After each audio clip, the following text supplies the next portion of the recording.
আসসালামু আলাইকুম প্রিয় দর্শক বন্ধুরা। তো আজকে যে আমি এইমাত্র একটা ভাঙড়ি গাড়ি ক্রয় করলাম।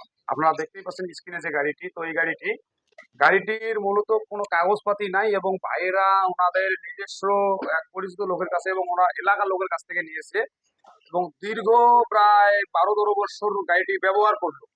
তো এখন গাড়িটি ওনারা আর একটা গাড়ি নেওয়ার কারণে এই গাড়িটি উনি বিক্রি করতেছে। যেহেতু গাড়িটার কাগজপাতি নাই, আমার যতটুকু ডকুমেন্ট প্রয়োজন আমি ততটুকু ডকুমেন্ট করে নিয়েছি।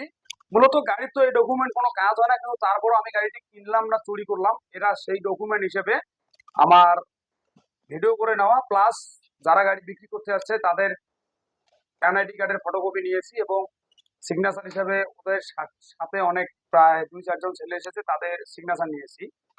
তো আপনারা তো স্ক্রিনে গাড়ি দেখতে পাচ্ছেন এবং গাড়িটি কোথা থেকে কিভাবে আসলো আমার কাছে গাড়িটি বিক্রি করার জন্য বিস্তারিত ভাইদের কাছ থেকে আপনারা শুনতে পারেন। ভাই সালাম আলাইকুম। ওয়ালাইকুম আসসালাম। আপনার নামটা? রাশেদুল মোহাম্মদ রাশেদ। বাসা? বাসা আমিন বাজার। আমিন বাজার।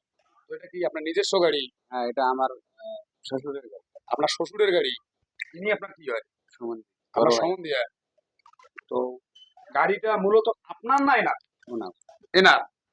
তো আপনি সঙ্গে আছেন গাড়িটা বিক্রি করার জন্য? হ্যাঁ। গাড়িটা কোনো ঝামেলা নাই তো? না। যদি কোনো ঝামেলা হয়, যে মালিকানা হিসেবে যদি কেউ দাবি করে তার পুরো রিস্ক কিন্তু আপনাদেরকে নিতে হবে। আমরা নিলাম। ঠিক আছে? তো ভাই শুনছেন তো আপনি? নতুন হ্যাঁ। করে তো আপনাকে কিছু বলার প্রয়োজন মনে হয় না। না। ঠিক আছে? যদি কোনো ঝামেলা হয় পুরো রিস্ক কিন্তু আপনাদেরকে নিতে হবে। আচ্ছা। ঠিক আছে? তো যে টাকাটা কাট দেবো। ভাই ভাই টাকাটা নেন।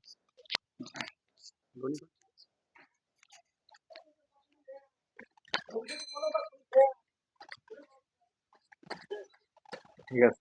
ঠিক আছে, টাকা টাকা বুঝি পেয়েছেন? আচ্ছা ঠিক আছে ভাই, আপনাকে অসংখ্য ধন্যবাদ।